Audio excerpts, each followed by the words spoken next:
glorificado, vive perdido, mas sou remido no nome santo de Jesus. Irmãos amados, purificados, sede valentes e muito prudentes, estáis lavados e libertados no nome santo de Jesus. No nome santo, alegre canto, eu fui lavado, santificado, vive perdido, mas sou remido no nome santo de Jesus. Glória a Deus. Então, vamos abrir a Bíblia no Salmo 91, que é a nossa leitura de hoje.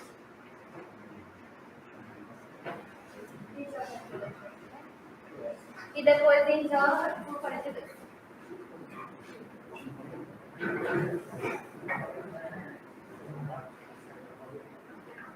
Salmo 91. E depois em Jó 42.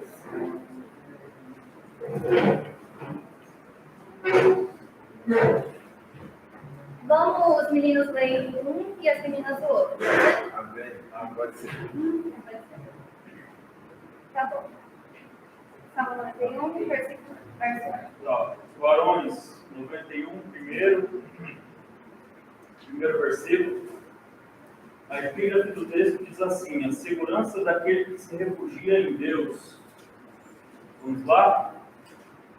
Aquele que habita no esconderijo do Altíssimo, à sombra do Onipotente descansará. Direi do Senhor, Ele é o meu Deus, o meu refúgio, a minha fortaleza, e nele confiarei. Porque ele te livrará do laço do passarinheiro e da peste perniciosa. Ele te cobrirá com as suas penas, e debaixo das suas asas estará seguro. A sua verdade é escudo e broquel. Não temerás espanto noturno, nem seta que voe de dia, Nem peste que ande na escuridão, nem mortandade que assole ao meio-dia. 1000 cairão ao teu lado, e 10.000 à tua direita, mas tu não serás atingido. Somente com os teus olhos olharás e verás a recompensa dos ímpios. Porque tu, ó Senhor, és meu refúgio, o Altíssimo é a tua habitação. Nenhum mal te sucederá, nem praga alguma chegará à tua tenda. Porque aos seus anjos dará ordem ao teu respeito, para te guardarem em todos os teus caminhos. Eles te sustentarão nas suas mãos, para que não tropeces com o teu pé em erva. Pisarás o leão e a áspide, calcarás aos pés o filho do leão e a serpente. Pois que tão encarecidamente me amou, também eu livrarei, pô-lo-ei no mau retiro, porque conheceu o meu nome. Ele me invocará e eu lhe responderei. Estarei com ele na angústia, livrá-lo-ei e o glorificarei. dar-lhe-ei abundância de dias, e lhe mostrarei a minha salvação. Agora em Jó, capítulo 42, versículo 2, todo mundo.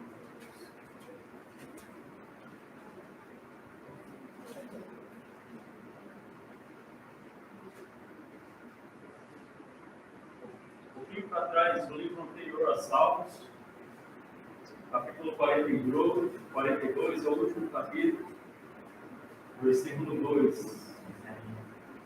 Todo mundo assim. Amém? 1, 2, 3. Bem sei eu que tudo podes, e nenhum dos teus pensamentos pode ser impedido. Amém. Glória a Deus. Obrigado, irmão Paulo. Irmãos, estaremos orando mais uma vez. E hoje estaremos estudando assuntos preciosos para a nossa caminhada cristã.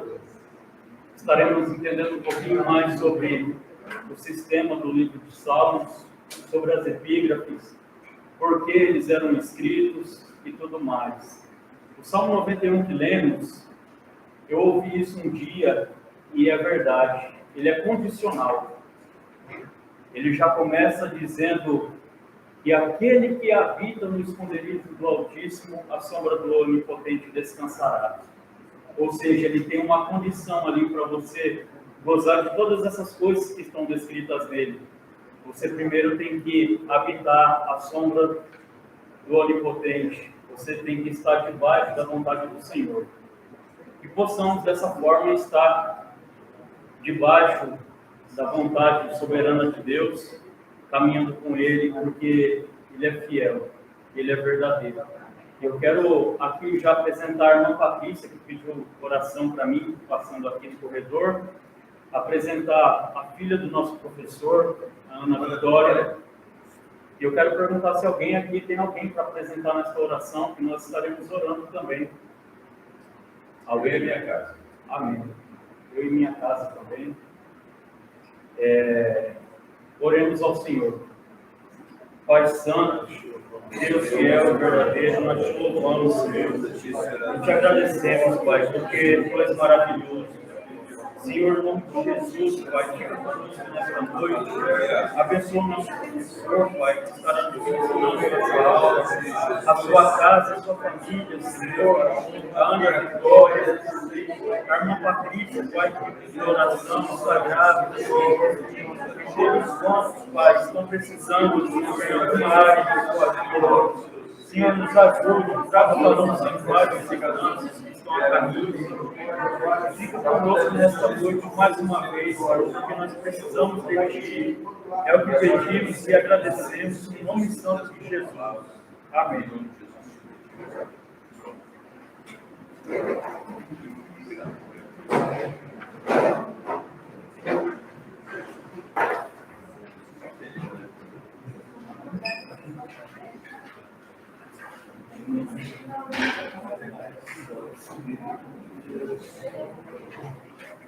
Senhor, sejam bem-vindos.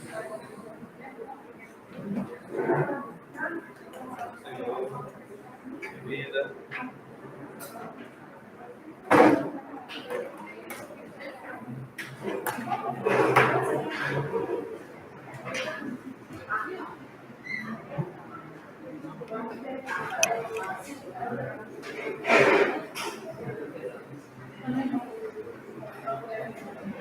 A paz do Senhor a todos. Amém.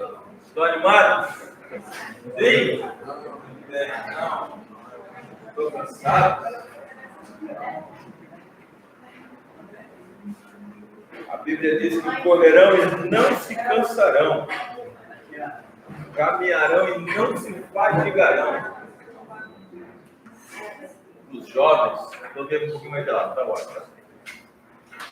Só para diminuir um pouquinho para a gente falar com vocês. Estamos estudando um livro chamado Livros Poéticos. Um livro que contém 10 lições. É rápido, é apenas um mês.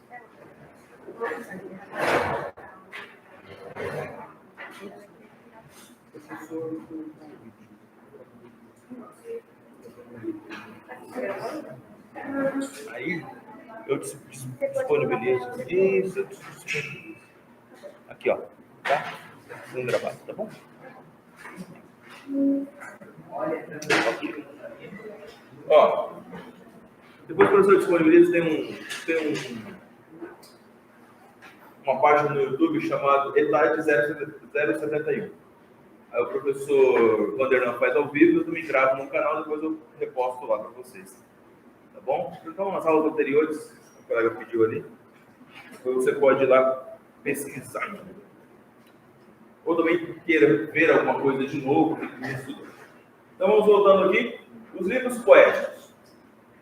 Os livros poéticos, eles delimitam aí alguns livros que nós vamos estudar. Dentre eles, nós estamos estudando já Jó, que faz parte do início. Então, todos os livros poéticos são 5. De cor e salteada aí, vamos lá. Jó, depois vem o Salmos, Provérbios, Eclesiastes e Cantares. Pronto, então são esses 5. Nessa ordem que ele aparece na Bíblia Sagrada que nós utilizamos. Versão Almeida, revista e corrigida ou revista e atualizada. Nós estudamos, então, o livro de Jó, capítulo 1 e 2, que foi o prólogo, ou apenas a parte inicial dele. E também estudamos o livro de Jó, o diálogo, que foi a parte onde os amigos de Jó, podemos colocar assim, amigos talvez entre aspas ou não, eles todos questionando Jó e falando das filosofias daquele tempo. Como assim, professor? Fala aí, quais são os amigos de Jó? Ele faz humildade e ele... Faltou o terceiro, como é que o terceiro? Zofar. E Eliú. Eliú a gente vai estudar hoje. É o único que tem o nome hebraico. Tá certo? É o único que tem o nome hebraico. Os outros vão falar sobre as filosofias que existiam naquela época, ou seja, as filosofias daquele tempo. Inclusive, tentando responder a pergunta: por que o justo sofre? É por isso que começa. Então, para quem estava na aula passada, pôde observar o seguinte. Como começa o livro de Jó? O livro de Jó começa falando sobre Jó, quem é Jó? Jó, homem justo, temente. O que ele fazia? Oferecer sacrifício pelos seus filhos. E, de repente, aparece o próprio Deus falando de Jó.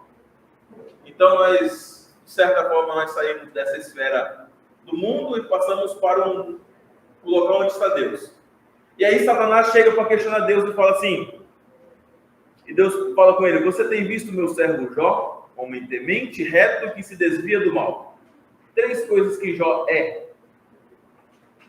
E aí, assim como os amigos, presta muita atenção para você pegar o Jó. Assim como os amigos dele questionaram ele, que ele tinha feito alguma coisa errada, por isso que Deus estava castigando ele, como se quem faz a coisa certa tem que ter a bondade de Deus obrigatoriamente. Assim como os amigos dele estavam falando com ele, o Satanás falou também com Deus. Falou assim: ó, por acaso o Jó está te servindo de balde? Quer dizer o quê? Por acaso o Jó está te servindo por apenas servir? Ele não tem aprovação do Senhor. Aliás, ele não tem do Senhor bênçãos, gado, família. E aí Deus diz a Satanás: então vai lá, pode tirar dele. Isso. Só não toca na vida dele. Ele perde tudo que tem. Satanás, não satisfeito, volta, porque ele achou que Jó ia naquele momento falar contra Deus e blasfemar contra Deus. E Satanás volta e Deus fala: e aí? Tem visto meu servo Jó? Ele, mesmo que você me instigou para que ele perdesse os seus bens, ele continua fiel. E aí Satanás fala: o que daria o homem pela sua saúde? Em um dia, em um cheque, você gasta tudo que você economizou a vida inteira pela sua saúde.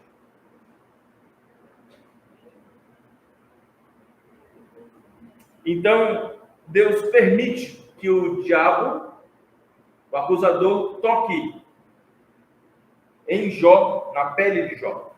E diz que a pele de Jó ficou cheia de úlceras ou de chagas da cabeça à planta dos pés. Era todo o corpo. Não suportando aquilo, ele vai colocar onde tem cinza e joga cinza nele para que aquele odor e aquela sujeira que estava saindo do seu corpo não viesse inseto sentar nele. E lá ele tem um caco de telha. E o caco de telha ele usa para rapar a pele. Nisso, meus amigos dele ficam um tempo com ele ali, sem falar nada, depois começa a conversar com ele. E o questionamento dos amigos dele é sempre o seguinte: olha, você fez alguma coisa, então você pede perdão. Você tem feito alguma coisa, então peça perdão. E Jó sempre se defende e manda a Deus essa defesa. Jó se defende e explica a Deus novamente essa defesa. Remete-se a Deus novamente essa defesa. E aí nós vamos ver agora, então, a partir desse capítulo que nós paramos, que foi o capítulo 31, onde o último amigo de Jó, ele questiona Jó, que foi Bildade e Jó. Então ele vai falar vai questionar Jó, e aí nós terminamos essa nossa aula de número 2. Começando então na aula de número 3, abre a sua lição na página 61 e lê comigo os objetivos dessa lição. Objetivo número 1.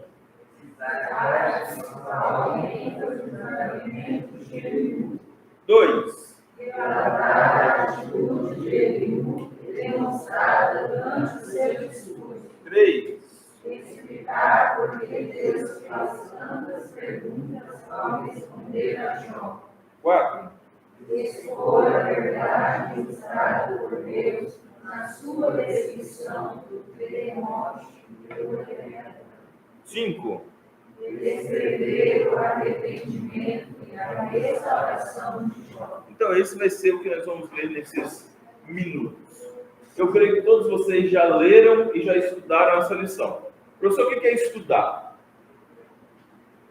Estudar é você juntar mais coisas ao texto que você está lendo. Talvez você não aprendeu isso na escola ainda. Talvez você passou pela escola, pela faculdade, e você acha que estudar é ler. Estudar não é ler. Estudar é juntar mais coisas àquilo que você está lendo. Você pega o texto, você lê, você anota e marca. Vou pegar um exemplo aqui. Ele grifou aquilo que ele achou interessante. Grifou tudo? Não. Algumas partes. Tá? Ele achou interessante. Vai ter parte que ele vai riscar só 2 ou 3 linhas dessa. Vai ter parte que ele vai riscar mais. Então, o que ele achou interessante, porque quando você passa o olho no texto, você já vai na parte interessante do texto, já é o importante do texto. Isso é o começo do estudo. Além disso, você também pode agregar versículos a isso. Então, você está lendo, o Espírito Santo de Deus está colocando na sua cabeça alguns versículos. Olha, isso aqui diz sobre isso. Ah, isso aqui, Paulo falou sobre isso. Talvez você não lembra, mas a referência, você pesquisa aí na sua Bíblia, pode pesquisar para quem tem concordância, ou para quem tem uma Bíblia digital, pode pesquisar pela palavra, você vai achar. Então, isso vai começar a você estudar. Além disso, tem também os dicionários bíblicos, tá? Se você não tiver, dá para baixar no Play Store aí no seu celular também. Isso vai te ajudar a estudar. Palavras de Eliú, o jovem Eliú. Então, o livro de Jó, monólogo e epílogo. O que quer dizer epílogo? O que quer dizer epílogo? Grande final? Isso, grande final. Então, o epílogo, ou os finalmente, tá? Os finalmente de Jó, ou do que ele fala. O primeiro argumento, então, de Eliú vai ser o seguinte. O primeiro argumento que ele vai falar para você aí, que Deus realmente é justo.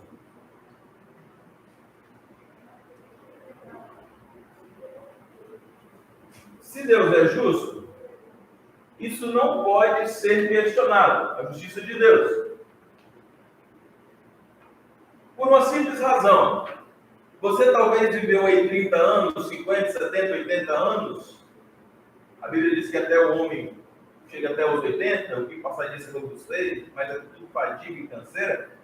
Então você vive um período muito curto da sua vida, para você ter uma visão do geral da sua vida. Deus, ele é eterno. E talvez a gente não entenda o que é eternidade, mas meu pai, ele gosta de falar uma frase bem interessante para a eternidade, que é a seguinte: a Bíblia diz que Deus existe de eternidade em eternidade. Então, é uma eternidade dentro de outra eternidade. Mas para a gente entender uma eternidade, pensa o seguinte: tem um pássaro que uma vez por ano ele afia o bico dele numa pedra. Uma vez por ano ele vai lá e afia o bico nessa pedra. Quando essa pedra se desgastar, passou uma eternidade apenas. Aí você pode pensar assim, professor, mas isso é impossível. É impossível a pedra se desgastar. Então, essa é a eternidade. Certo? A eternidade é algo que a gente não passa, né? Ou seja, é eterno, é eterno. Então, para você ter uma noção assim, palpável do que seria uma eternidade. Então, o discurso aqui é que Deus é justo, sim. Se Deus é justo, então ele trata com justiça. E aí a pergunta é: por que Deus, então, permitiu que Jó passasse por tribulação? Ou por que Deus permitiu, então, que Jó passasse por esse enfago? E aí tem algumas coisas que aparecem aqui, ó. Como que Deus governa este mundo? Então, como que Deus governa? E tem outra questão também que ele fala, ou vai ter nesses textos que nós vamos ver agora, que é: por que o homem sofre? Ou de onde que vem esse sofrimento?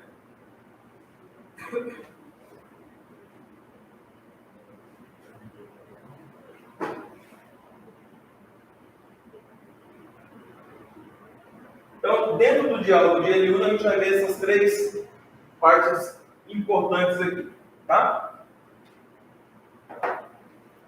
O jovem Eliú. Ao todo são três amigos: Bildade, Elifaz e Zofar. Pode ter sido desde o início uns debates. O jovem agora começa a falar.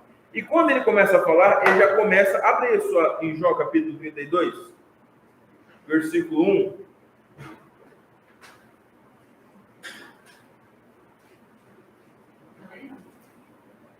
Pode ler, versículo 1. Então aqueles três homens cessaram de responder a Jó, porque era justo os seus próprios olhos.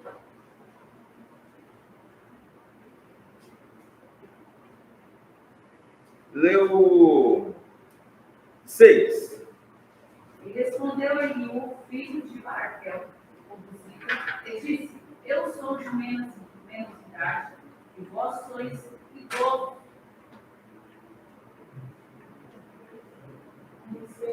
Arreceie-me e temi de vos declarar a minha opinião. 7. Dizia eu, falem os dias e a multidão dos anos e ensine a sabedoria. Ok. Então, Eliú está dizendo aqui o seguinte: olha, por mais que vocês tenham bastante idade, tenham visto muita coisa e tenham aprendido muita coisa, a sabedoria que vocês falaram é uma sabedoria humana. E que de nada tem proveito para a resposta que nós estamos querendo achar aqui. Por que Jó está nessa situação? E aí ele vai questionar algumas opiniões, vai dar algumas opiniões. As opiniões de Eliú. Depois de repreender Jó e seus amigos, Eliú começa a dar as suas opiniões.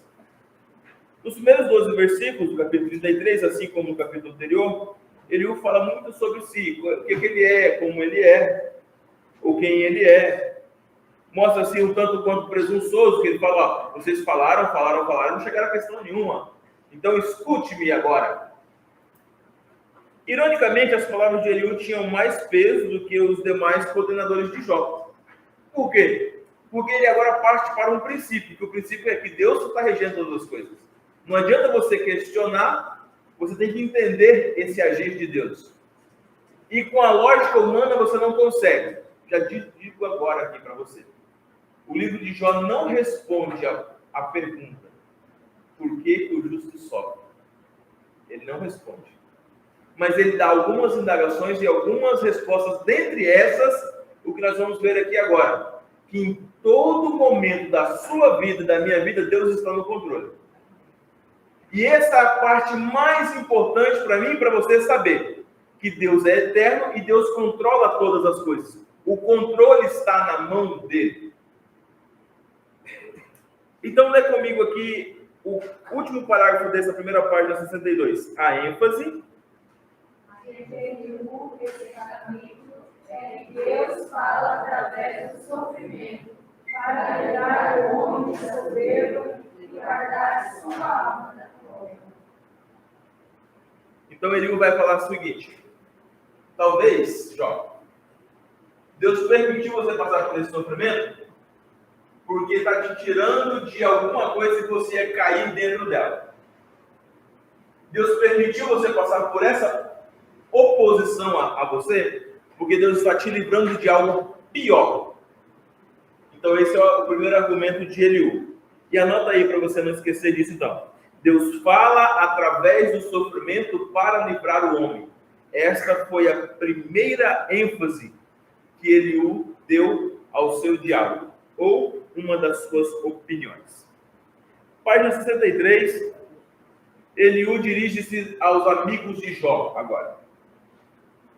Pega aí então a sua lição e lê comigo aí o que Jó declarou. Eliú declara que Jó disse, número 1, sou Justo, e Deus tirou o meu direito. Número 2, De nada aproveita ao homem com prazer-se em Deus. então Eliú acusa Jó de ter falado isso daqui. O que Jó está falando aqui? Ó? Eu não devo nada. E mesmo assim Deus me lançou na prisão. Eu sou justo e mesmo assim eu estou aqui sofrendo. Essas são as respostas, muitas vezes, minha e sua. Não entendendo o plano de Deus. Recordo-me agora, num instante aqui, o que aconteceu com José. José foi lançado... aonde mesmo? Na prisão. Antes, numa cova. Não morreu na cova, mas aí foi vendido. Foi ser escravo. Não morreu sendo escravo, mas ele foi preso. Não morreu sendo preso. Mas Deus tinha sempre um. E qual que era o plano para José? Chegar onde? Chegar onde? Isso, ser governador, não é? Então José foi para ser governador. O que Deus mostrou para José? O sonho, o primeiro sonho de José contou para os irmãos. O que Deus mostrou para ele? Isso, que os feixes de curvar em cima, na frente dos seus feixes. Depois mostrou ele como uma estrela e todo mundo se adorando ele, inclusive o sol e a lua, que era a mãe e o pai dele. E o pai dele viu aquilo, repreendeu, mas ficou guardado aquilo, a própria Bíblia diz. Mas o que Deus mostrou? Deus mostrou ele sendo governador lá na frente.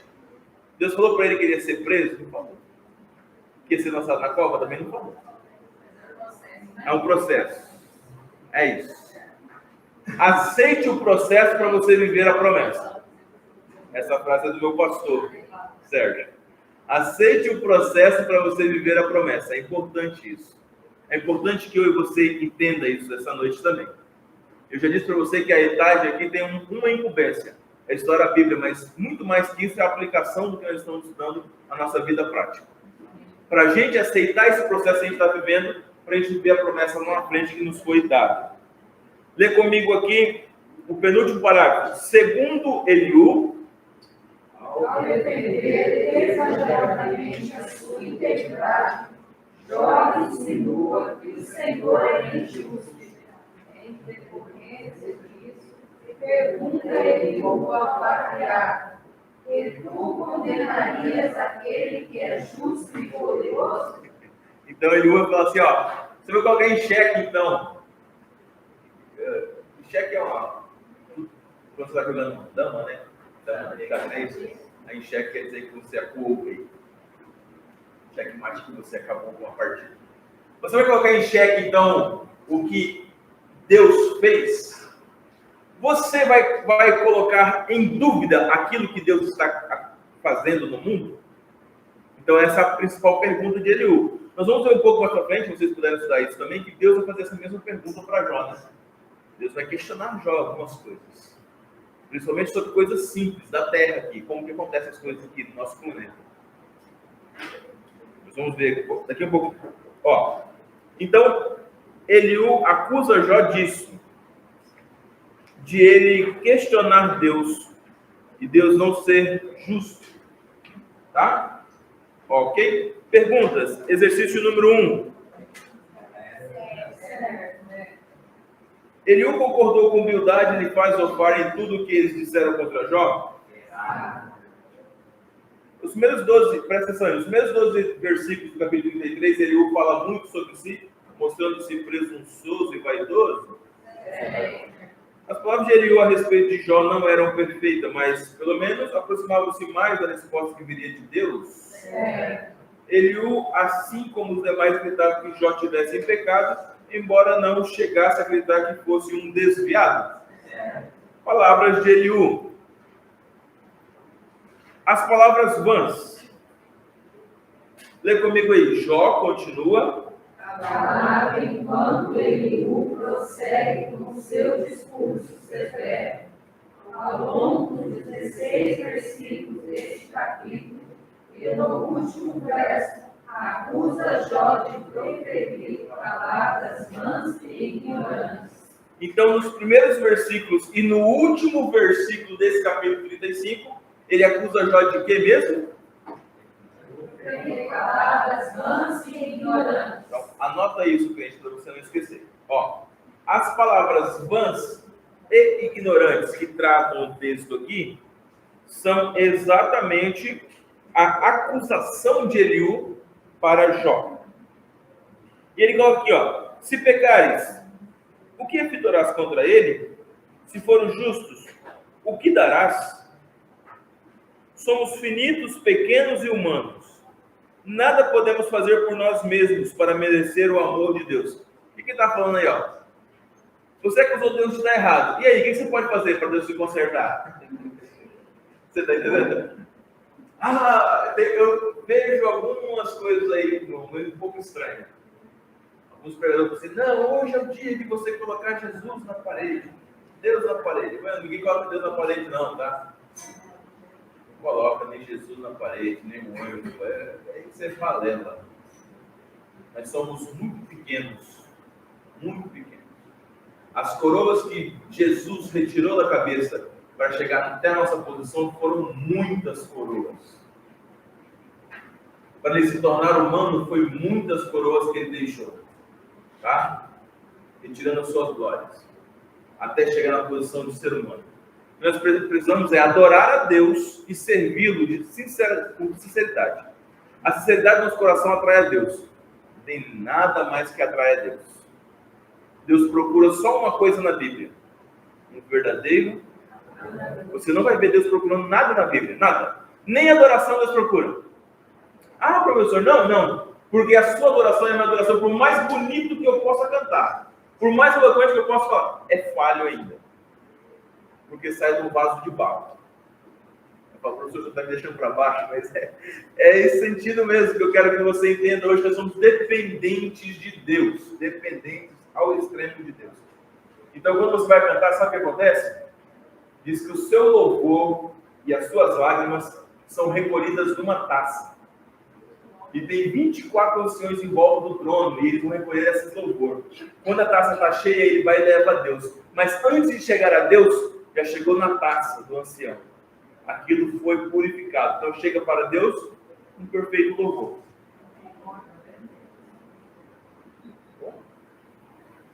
Tá bom? Vamos lá. Deus é infinito. Jó reconhece que as palavras de Eliú são corretas, porém, a atitude do jovem está começando a aborrecê-lo. Verifica o versículo 4. Abre aí, Jó 36, versículo 4. Pode ler. Porque, na verdade, as minhas palavras não serão falsas. Contigo está um que é sincero da sua opinião. Então, e o 5, lê o 5. Eis que Deus é muito grande, contudo, a ninguém despreza. Grande é em força de coração. Isso aí. Não deixa viver o ímpio e faz justiça aos aflitos. Dos justos não tira os seus olhos. Antes, com os reis, no trono se assenta para sempre. Assim são exaltados. Então, ele vai falar aqui algumas coisas nesse sentido, de ter conhecimento sobre Deus. O quarto conselho, lê comigo aí na página 65, diz assim, ó. O quarto conselheiro, vaidosamente, a partir daí todos juntos. A frase contigo está um que é perfeito em conhecimento, refere-se a ele mesmo, Eliú, e não ao Senhor. Tá bom? Ele está se achando, isso mesmo. A última palavra, ó, eu ouvi todo mundo aqui falar e disse que ele era o mais estudado que tinha aí, tá bom?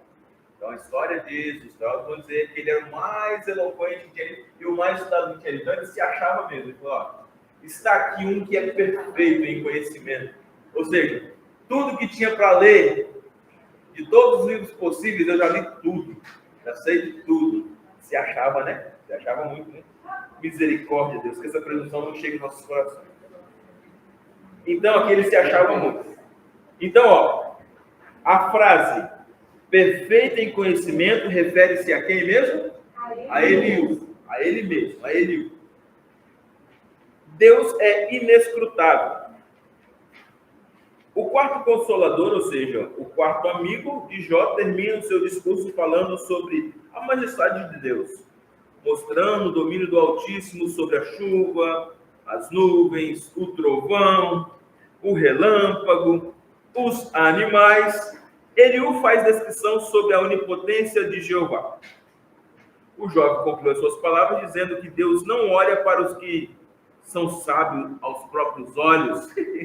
Ele mesmo se contradiz aqui, ó. Ele mesmo se contradiz aqui, alegando que Jó se exalta mais aos próprios conhecimentos e sabedoria. Ok? Então aqui você tem um quadrinho de resumo, página 67. Um quadrinho de resumo. Vamos ler lá o Eliú. Eliú, o amigo perante Jó, o jovem. Sabe tudo. Acusa Jó de não reagir adequadamente ao sofrimento. Jó perante o amigo fica como? Sem resposta. E Jó dirige-se a Deus como? Fala um pouco ao ouvir as palavras que Deus lhe dirige. Exercício número 6. Exercício número 7. Exercício número 8. As palavras de Eliú a Jó demonstrando vaidade quanto ao próprio valor contigo está? Perfeito conhecimento. Texto 3. Desafio de Deus. E agora nós vamos ver aqui o desafio que o Senhor fala a Jó. Chegamos, acho, na parte principal desse texto, porque agora ele deu... Por se tratar de uma poesia, então ele dá... Primeiro, voz a quem é menor. Então ele vai dar voz àqueles amigos de Jó, vai subindo, chegou Eliú, o próprio Jó fala, e aí vem Deus. Então, como se estivesse falando do menor para o maior. Coisa de palco. Vocês sabem como são feitas aquelas mesas de pessoas poderosas, ou seja, representantes, ou até mesmo pastores e tal. Você começa a chamar para compor a mesa do maior para o menor. Então, primeiro vem o presidente, o vice, tal, até o pequeno. E quem começa a falar é o pequeno. A última palavra é do maior. Até hoje é assim. Aqui também foi escrito desse jeito, ou seja, todos falaram. Você começou os amigos mais antigos e tal, até chegar agora Eliú fala, depois de Eliú vem a palavra de Jó e aí vem Deus, que é o principal aqui da história, que nós vamos verificar aqui algumas coisas. O Senhor fala, afinal. poucas palavras iniciais, mas que constituem uma introdução maravilhosa para o final da aprovação de Jó. Então, abra comigo aí 38 de Jó. Deus vai responder a Jó.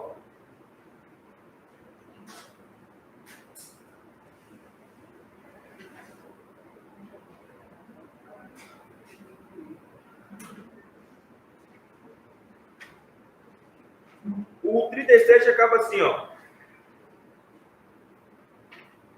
Ao Todo-Poderoso não podemos alcançar. Grande é em poder, porém, a ninguém oprime em juízo e grandeza de justiça.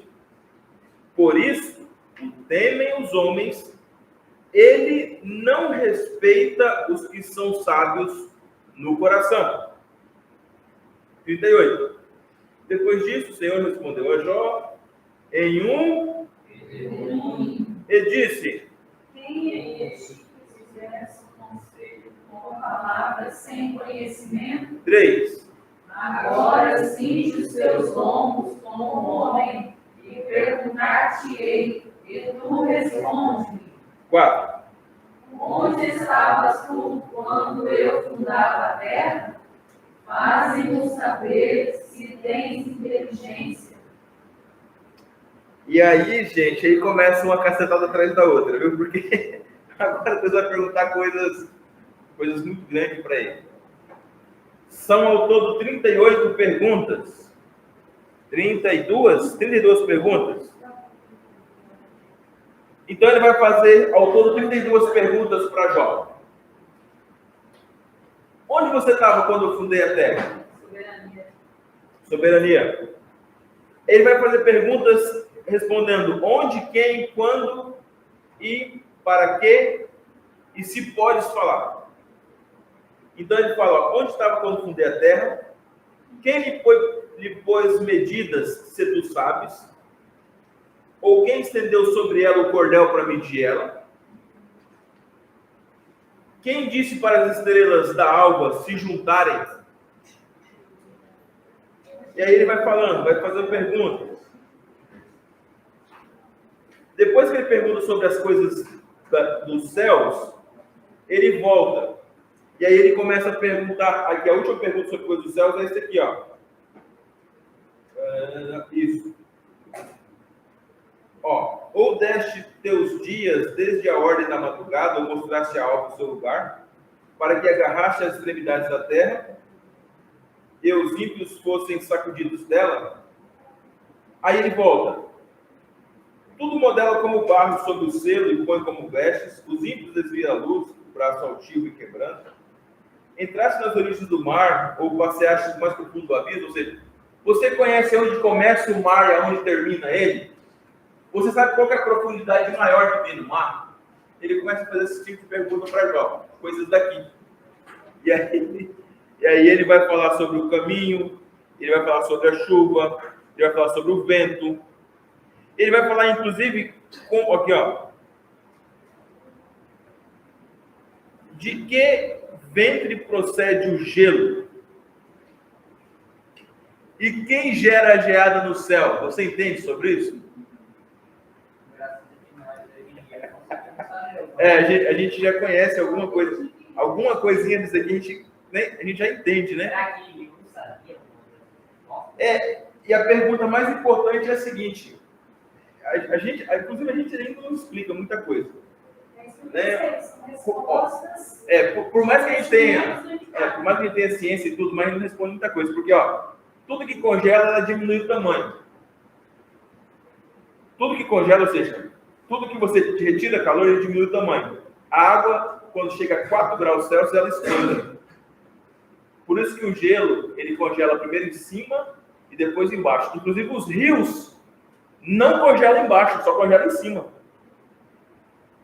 Você vai ver lá o cara no iglu lá, fazendo um buraquinho e pescando dentro do buraco, já viu? Então a sabedoria de Deus, ninguém explica. Então existe, na física a gente chama de anomalia da água. A água é a única substância no planeta Terra que tem essa anomalia. Você congela ela, mas quando ela chega a 4 graus Celsius, ao invés de ela continuar diminuindo de tamanho e congelar toda, ela expande. Não se sabe por quê. Mas Deus sabe, né? Eu não me atrevo a responder muito profundamente. Aí os cientistas vão falar que são a posição do oxigênio com hidrogênio, vai falar algumas coisas assim. Mas Deus pergunta coisas assim profundas que até hoje a gente tem dúvida ainda de como funciona. E aí, ele vai perguntar aqui o seguinte, ó, quem prepara para os corvos o seu alimento? Você sabe como as cabras monteses têm os seus filhos?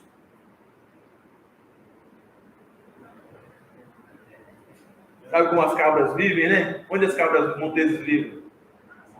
Nas rochas. As perguntas que Deus fez para a ocasião eram dentro do contexto que Jó poderia alcançar. Hoje, talvez hoje a gente olhe para uma ótica e fala assim, não, mas isso aí a gente consegue explicar. A gente já consegue explicar, Se Deus fosse fazer essa pergunta para mim hoje, ele não iria perguntar isso. Ele já sabe que hoje a sociedade tem um pouco mais de crescimento. Ia perguntar coisas mais profundas. Nosso conhecimento ainda não alcançou. É isso mesmo. Mas assim, você observa que as perguntas que Deus faz para ele, Jó fica ainda sem resposta. Assim como nós também ficaríamos, como o próprio Bruno falou aqui, o professor Bruno falou, a gente ficaria assim, meio com dúvida de responder algumas coisas. Ou todas, né? Lê comigo aí, o Senhor fala final. O segundo parágrafo da página 68 diz assim: a ciência, tradição, dogma. Então, esses são os princípios de cada um dos que falaram aí. Página 69, lê comigo aí. O Senhor respondeu. Alguns comentaristas pensam. No versículo 2 deste capítulo, refira-se a Eliú. Mas queremos que ali Deus esteja falando ao patriarca. Ele fala francamente como seu servo. Quem é este que? Escurece o conselho com palavras sem conhecimento. Lê comigo aí. De início. Deus mostra que muitas das declarações de Jó não são próprias de um filho de Deus, mas de alguém com princípio e ousa pensar compreende todos os caminhos do Senhor. Então, anota isso aí para você não esquecer. Desde o início, Deus mostra que muitas das declarações de Jó são próprias, não de um filho de Deus, mas de alguém que ousa pensar que compreende os caminhos do Senhor. Jó ousava falar que ele era o cara que ele sabia como funcionavam as coisas. Aí Deus falou, todo amor, já que você sabe, e aí, conta para mim como é que são as estrelas que se organizam ali. Aliás, como é que aparece a estrela d'alva? A estrela d'alva, a gente tem conhecimento sobre isso, que é o planeta... Muito bem, parabéns. É o planeta... A gente tem que responder. É o planeta Vênus. Planeta Vênus. Como o planeta Vênus, de vez em quando, ele aparece como uma estrela brilhante, que chama estrela da alva, ou d'alva, que ela aparece no entardecer ou no amanhecer. Fica brilhante. Como que aquilo aparece? De tempos em tempos. Porque a Terra do planeta sua atmosfera é reflexiva da Isso. Sol e da Terra do Sol. Isso. E aí ele queria saber, por que aparece? Hoje a gente sabe, né? Tem uma breve noção de como isso funciona. A gente acha que sabe, pelo menos, né? Você pega uma lunetazinha, um telescópiozinho, dá para você ver, lá parece que aquele planeta mesmo que a gente tinha visto no livro de ciências, né? Então algumas coisas se batem sim. Mas para Jó, naquela época que não tinha luneta ainda, como explicar essas coisas? Difícil. Deus mostra a Jó. Foram 32 interrogações. Foram todas, quantas interrogações? 32. Somente no capítulo 38. E aí nós vimos algumas coisas como onde, quem, quando, acaso, para quê. Página 70, vira comigo aí. O Senhor está dizendo ao patriarca que ainda... Não, vocês estão comigo. Página 70, lá em cima, no primeiro parágrafo. O Senhor está dizendo ao patriarca... Contextualizando, é como se ele dissesse... a natureza, o mar, as estrelas, as nuvens, a neve, tudo. Você é um ser humano e não compreende totalmente os meus caminhos e propósitos. Acalme-se. E ouça as verdades informativas que você precisa saber. Depois você responderá, se puder. Se puder. Misericórdia. Amigo de Jó? Exercícios. Amigo de Jó? Amigo de Jó que incorpora tradição? Amigo de Jó que incorpora dogma? Amigo de Jó que, apesar dos seus argumentos, nada conseguiu no tocante à função do patriarca? Silenciou todos e corrigiu a situação? Agora cinge os lombos como homens são as palavras de Deus dirigidas a?